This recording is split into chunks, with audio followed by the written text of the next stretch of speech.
A Xunta de Galicia e o Concello de Sanxenxo levan meses traballando na creación dunha senda peonil entre a rotonda de Vinquiño e a zona de Contumil. A principal dificultade do proxecto era conectar as dúas zonas por debaixo da autovía do Salnés.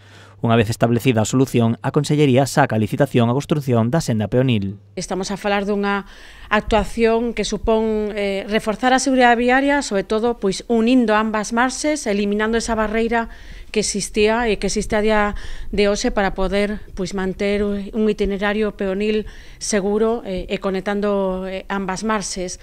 A senda terá unha longitude de 380 metros e a súa construción dividirase en dous treitos. O primeiro treito conectando as beiras existentes, as beiras rúas existentes na zona do Viquiño, de xeito continuado ata o paso inferior, e a partir do paso inferior, solvetando o paso inferior, pois xa en L, porque estamos a falar dunha senda en L, pois dá paralela á autovía, baixo o noiro, o talud da autovía, conecta, pois ata chegar ata a rotonda inferior da autovía do Salnés. A actuación permitirá ampliar as beirarrúas e separalas da estrada para garantir a seguridade dos viandantes.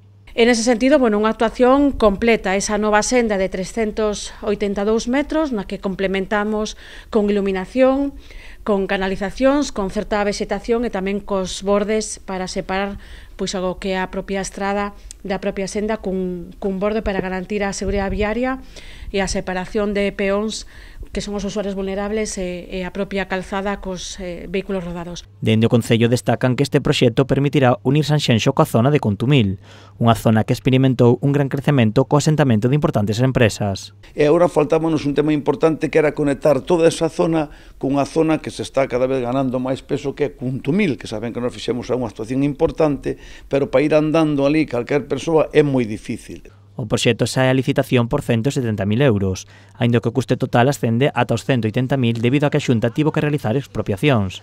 A previsión é que as obras comecen en outono cun prazo de execución de 2 meses.